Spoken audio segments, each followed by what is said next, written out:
안녕하세요. 저는 29살 직장 다니는 여자입니다.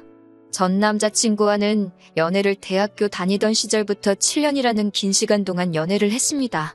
학교도 같은 학교를 나왔고 취직 준비할 때도 같은 학원이나 스터디 그룹 다니며 오랜 시간 함께 했어요. 서로 대학교 졸업 후에 1년 정도 좋은 직장 잡기 위해 취직 준비를 하는 기간을 가졌고 그때는 서로 공부하고 자격증 따는데 바빴지만 말한 대로 같이 그룹 스터디 다니면서 데이트와 공부를 병행하면서 계속 만났습니다. 20대 중반을 넘어가고 서로 취직한 이후에도 계속 만났으니 주변 지인들도 당연히 저희가 미래에 결혼을 할 거라 믿었고 그 생각은 저도 남자친구도 똑같았어요. 오랜 시간을 같이 지낸 만큼 제가 남자친구에 대해 많은 걸 알고 있다 그렇게 생각했는데 정말 맘먹고 숨긴다면 알 수가 없는 것 같습니다. 저랑 긴 만남을 가져온 남자친구가 정상인지 아닌지 알 수 있는 방법이 있는지 말이에요. 연애할 때야 여자친구한테 못하는 남자친구 어디 있겠어요. 어머니를 끔찍히 아끼는 효자인 건 알고 있었지만 그렇게 효도에 얽매여 있는 그런 사람이라고는 생각도 한 적 없었거든요. 효자인 게 나쁜 게 아니에요. 저도 제 스스로 저를 효녀라고 칭하니 조금 부끄럽기는 하지만 부모한테 잘하기 싫은 자식도 세상에 어디 있겠어요? 둘 다 홀어머니 밑에서 자라왔고 취직 후에 각자 어머니에게 생활비주로 돈 보내고 있습니다. 그동안은 연애만 하고 있었지만 서로 나이도 있고 주변 사람들이 저희들에게 너네 결혼은 언제 할 예정이냐는 질문을 하도 많이 받다 보니 자연스럽게 우리 둘 사이에서도 슬슬 결혼 이야기가 오가기 시작했어요. 서로에 대해서 속속들이 알고 있었기 때문에 모아둔 돈이 얼마 있네 이런 이야기는 하지 않았습니다. 그런데 남자친구가 어느 날 갑자기 결혼에 대해 이야기하면서 저한테 딱 하나만 들어달라는 부탁을 해왔습니다. 자기가 집도 해오고 다 해온다고 혼수나 예단 이런 것도 다 필요 없답니다. 단 하나, 자기 어머니를 모시고 사는 것, 이거 하나뿐이라고 하더라고요. 너무 당당하게 그 정도는 쉽지 않겠냐고 물어보길래 어이가 없었어요. 그게 뭐가 쉽냐, 결혼 조건 중에 제일 어려운 게 아니냐고 장난치지 말라고 되받아쳤죠. 서로 다른 직장을 다니며 회사 가까운 곳으로 자리 잡아 둘 다 자취를 하고 있는 상황이었거든요.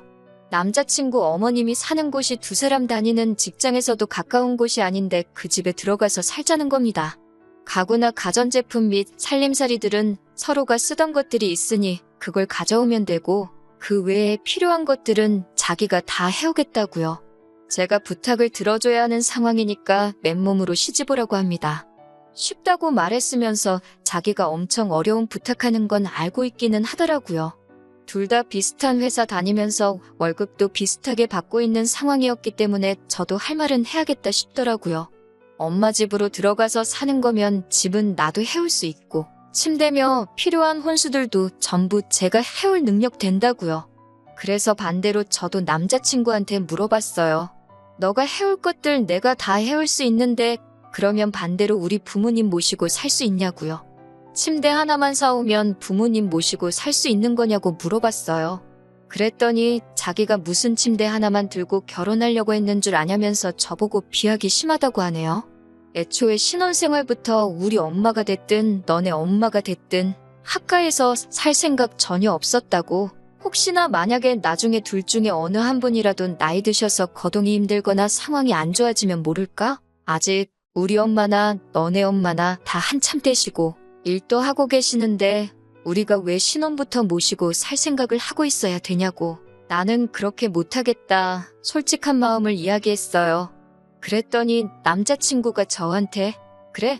그럼 너는 나랑 결혼 못하겠네. 이렇게 자신있게 대답하더라고요. 그때 느꼈어요. 이 사람이 말하는 게 떠보는 게 아니고 진심이라는 걸요.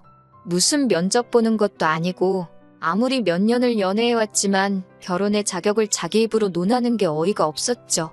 부모님 안 모시고 산다면 결혼을 안 하려고 하는 거냐 물었더니 다른 건 몰라도 그것만큼은 양보를 못 하겠다고 하더라고요. 그래서 저도 알겠다고 그러면 둘 다 더 이상 시간 낭비할 게 뭐 있냐고 이만 헤어지자고 강수를 뒀어요.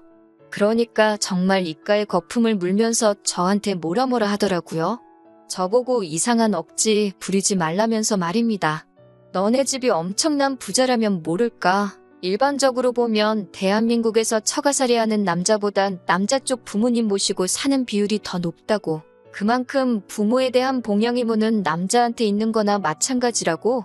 이제 막 군대 전역해서 대학생활 다시 시작한 제 남동생까지 들먹이면서 너네 부모님은 나중에 제 동생이 모시면 되는 거 아니냐고 하더라고요. 우리가 만나온 게 벌써 몇 년째인데 너가 이런 사람인 줄 진작에 알았다면 애초에 저랑 그렇게 길게 만나지도 않았을 거라고. 자기가 사람 보는 눈이 없어서 시간 낭비했다는 식으로 말을 하더라고요. 저도 남자친구한테 나도 너가 그런 생각 가지고 있는 사람인 줄 몰랐다고. 피차 시간 낭비한 건 너나 나나 똑같은데 뭘 그렇게 손해본 것처럼 말하느냐 대판 싸웠어요.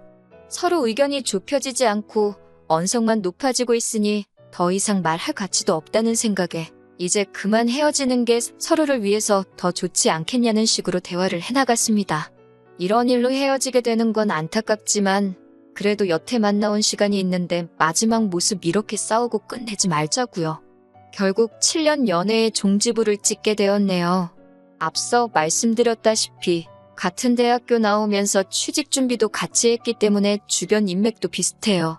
저희들 오래 알고 봐온 사람들 많고 그 사람들 당연히 저희가 결혼하는 걸로 알고 있었을 테니 헤어지는 이유 솔직하게 말하면 주변 사람들한텐 너가 욕먹을 거라고. 그러니까 그냥 오래 만나면서 성격 차이 같은 게 있었는데 그걸 이유로 헤어진 걸로 하자고 제가 제안을 했어요. 남자친구도 주변 사람들이 저희들에게 기대하던 모습을 익히 알고 있었기 때문에 남자친구도 그렇게 말을 맞추자는 부분에 대해서는 동의를 했습니다. 그렇게 저희는 헤어지고 무슨 일 때문에 헤어진 거냐 묻는 주변 사람들 질문에 저는 약속한 대로 남자친구와의 성격 차이 때문에 오랫동안 숙고하다가 결국 서로 좋은 모습으로 헤어지게 되었다는 식으로 이야기했습니다. 그런데 어느 날 제 친구가 저한테 진지한 표정으로 물어보더라고요. 너네 헤어진 이유가 성격 차이 때문이 아니라 너가 양보를 안 해서 헤어진 거라며? 라고 말입니다. 조금 쎄한 느낌을 받아서 그게 무슨 소리냐? 자초지종을 물어봤더니 다른 게 아니라 이놈이 지인들에게 애시당초 우리가 서로 합의한 대로 말하지 않고 없던 사실도 있던 것처럼 부풀려서 온갖 거짓말이랑 거짓말은 다 했더라고요. 아주 저를 저만 아는 이기적이고 못된 여자로 만들어놨어요. 듣자 하니 남자친구가 부모님을 모시고 사는 건 어떻겠냐고 지나가는 말로 떠보듯이 이야기한 거랍니다. 그런데 제가 온갖 욕이란 욕은 다 하면서 헤어지자고 했다고 하더라고요.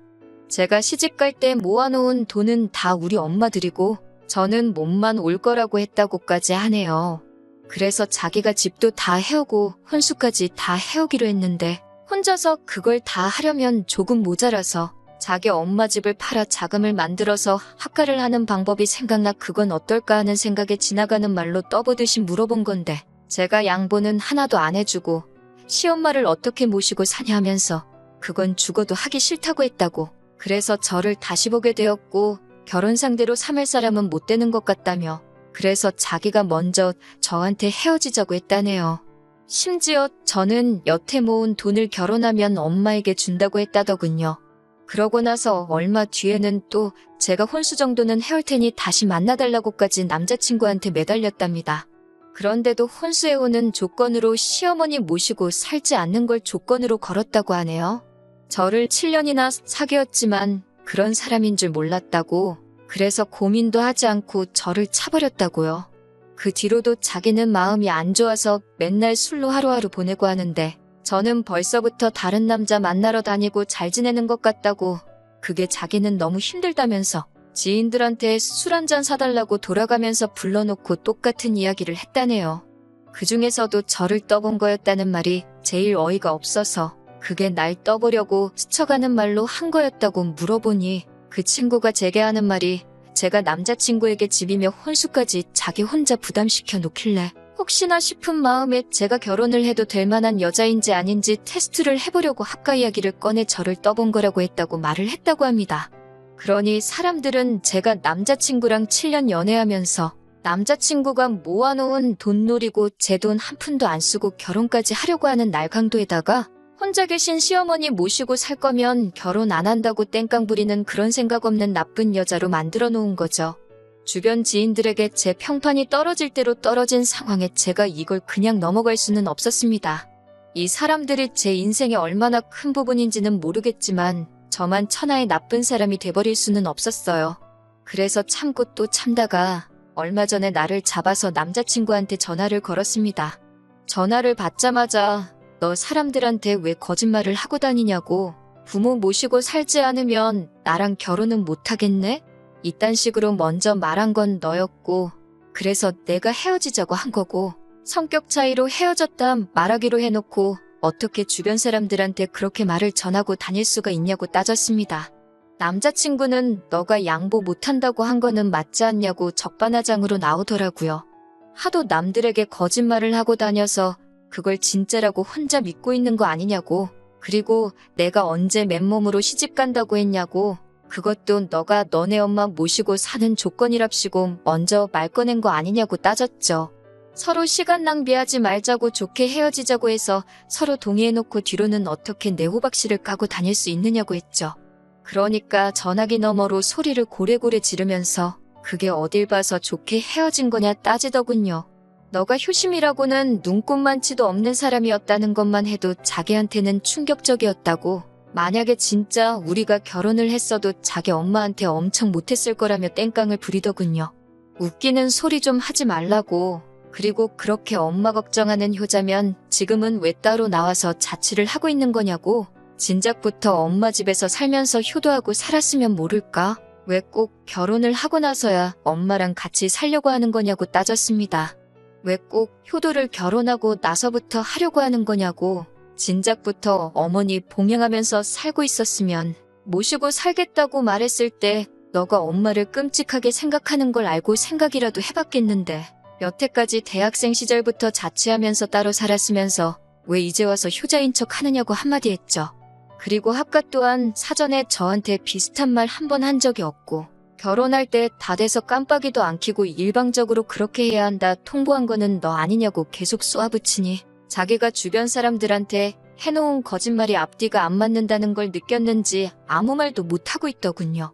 그러다 한참 뒤에야 어쨌든 너는 모시고 살 생각이 없는 거 아니냐고, 그게 이기적인 거라고 하더라고요. 여기까지 듣고 있으니 더 말할 것도 없다 생각해서 할 말 다 했다고, 뒤로는 거짓말하고 다녀도 전화기로는 솔직해줘서 고맙다고 이야기했어요. 남자친구가 무슨 소리냐고 물어보길래 몰래 준비한 깜짝 이벤트를 공개해줬습니다. 여태까지 통화한 거는 스피커폰이었고 지금 나 혼자 있는 게 아니라고요.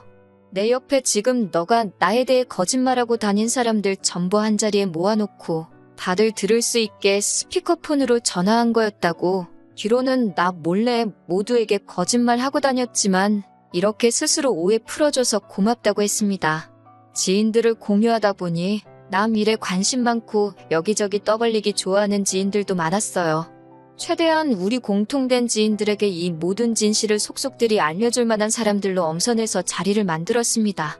남자친구는 제가 저 혼자서 전화를 걸었다고 생각하고 그 사람들이 모여있는 자리에서 사건의 전말을 자기 입으로 다 불어버리고 만 것이죠.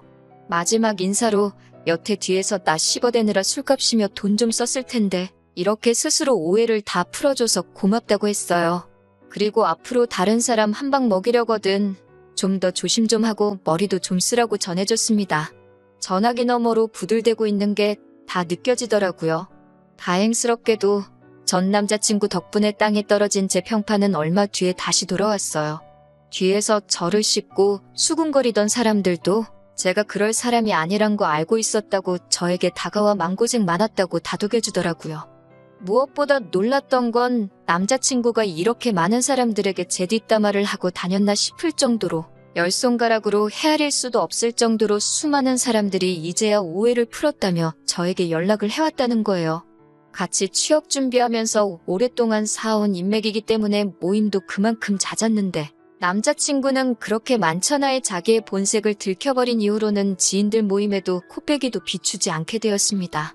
네 편, 내 편 나눠서 싸우려고 하던 건 아닌데 그래도 이유도 모르고 한 방 먹었으면 더 크게 한 방 돌려주는 게 인지상정 아니겠어요? 7년을 만나온 남자친구와는 영영 이별하게 되었지만 남자친구는 저뿐만 아니라 그동안 같이 동고동락 해오면서 오랫동안 이어온 인연들까지 다 잃게 되었네요. 자식이 부모에게 효도하는 건 당연한 일입니다. 그런데 자기가 직접 해야 할 효도를 다른 사람에게 떠넘기는 건 진짜 효도가 아니라고 생각해요. 대신 해줄 사람을 찾을 시간에 엄마 주름진 손에 로션이라도 발라드리는 게 진짜 효도 아닐까요?